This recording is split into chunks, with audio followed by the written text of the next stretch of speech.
Ряды украинской армии могут пополнить выпущенными из тюрем заключенными. Соответствующий проект уже подан на утверждение президенту Петру Порошенко. Есть и другие не менее радикальные предложения, кем укомплектовать новые части. Причем войска нужны властям, судя по всему, не столько на юго-востоке, сколько в самой столице. Идейные националисты из добровольческих карательных отрядов уже вполне серьезно говорят о том, чтобы развернуть штыки на Киев. О страшных перспективах нового Майдана Антон Лядов.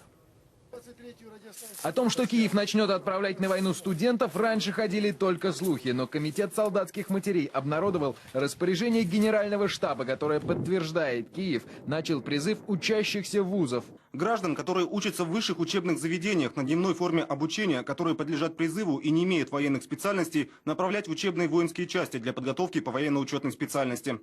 В Комитете матерей пояснили, что контроль за призывом студентов осуществляется на высшем уровне. Причем комплектовать будут именно те отделения, которые попали под наиболее интенсивные обстрелы. Мол, в них больше всего потерь. И на этом Киев не останавливается. На войну уже в ближайшие дни начнут отправлять всех, кто вовремя не оплатил коммунальные платежи. Вот такие повестки получили жители Львова. За штраф в 4565 гривен, а это 13 тысяч рублей, этой женщине предлагают отправить сына на войну. Что ждет должников, описано в бумаге. Львовское коммунальное предприятие вынуждено обратиться в войсковой комиссариат для привлечения данных лиц к прохождению службы в зоне АТО. Якщо я не сплачу, значить, нехай син йде воювати АТО. Прийшов участковий, в чому справа? Я говорю, от що тут таке є? А він каже, а це просто повідомлення, більш нічого. А що тут таке є? Для Киева в этом действительно, похоже, ничего такого. Солдат теперь будут набирать даже из заключенных. Соответствующий документ уже подали президенту Порошенко. Кожна пара рук, здатних тримати зброю, конче потрібна державі. Зареєстровано понад 1000 заяв від добровольців, які мають бажання захищати Україну зі зброєю в руках. Заключенных даже стимулируют, чтобы они отправлялись на войну. Каждому обещают условно-досрочное освобождение. Что ждет их на фронте, украинские каналы не показывают. Вот один из примеров. Это Еленовка, Донецкая область. На месте лагеря выжженное поле. На первый взгляд даже трудно разобрать, что это за машина. Гусеницы разбиты, башни снесены, техника выгорела. А вот на этих грузовиках явно перевозили военных. Снаряд попал прямой наводкой точно в кабину водителя. Этим по нам стреляли. Снаряд града. Амбросевка. Здесь ополченцы разбили десятки единиц техники. Восстановлению не подлежит практически ничего. В панике разбегались.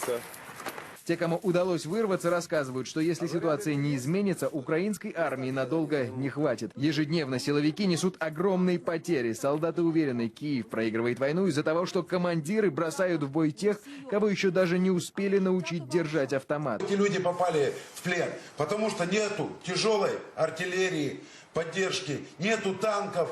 Но в это же время показывают, конкретно в Харькове, столько танков стоят. Говорят, харьковчане, дайте нам 5 миллионов, и 100 танков выйдет туда. 100 танков! Почему никто ничего не дает? Этим же вопросом задаются и бойцы украинского батальона «Воля». Техника, на которой мы ездим, ну это уже на металлолом страшно сдавать. А вот так выглядит скорая помощь. Бойцов приходится перевозить прямо на полу. Вот это вот не дай бог это увидеть кому-то еще.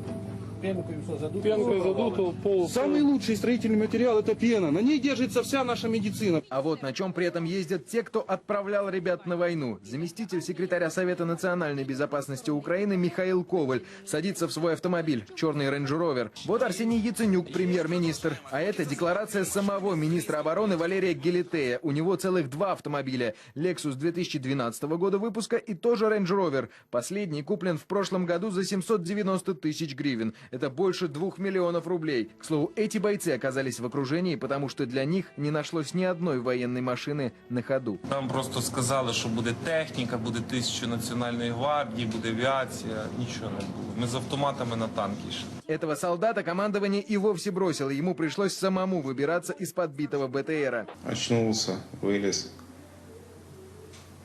с горем пополам с машины. Начал звать на помощь. Мы прождали вертолета около 6, может, больше часов. Нас то загружали в машину, то выгружали.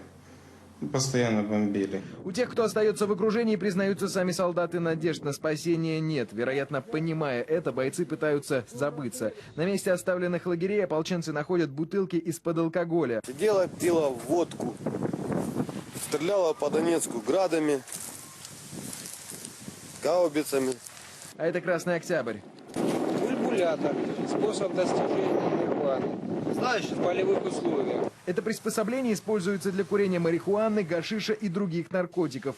Ежедневно десятки солдат дезертируют. Единственный, кто с воодушевлением идет на войну и продолжает убивать мирных жителей Донбасса, это иностранные наемники, которые слетелись на юго-восток, как стервятники на запах крови. Были шведы, француз был, 2 грузина было. Они также участвовали, стреляли, также убивали. Ну как стреляли? Что видели, в то и стреляли. Приезжали повоевать как спортивный интерес. Они просто приезжали действительно как туристы. Получить там удовольствие какое-то там, да, и уехать. Если для наемников это война развлекательная сафари, то бойцы всерьез готовят заговор. Причем в батальонах территориальной обороны уже предлагают даже объединяться с ополченцами. От того, что мы друг друга переколбасим, смысла не будет. Чем дольше мы будем друг друга истреблять, тем дольше вот эти будут сидеть на своих местах и зарабатывать на нашей крови. Если они считают, что Майдан закончен, Майдан не закончен. Ну, Майдан был, на Майдане были камни и коктейли Молотова. Сейчас же Майдана уже не будет. Сейчас уже приедут все с автоматами.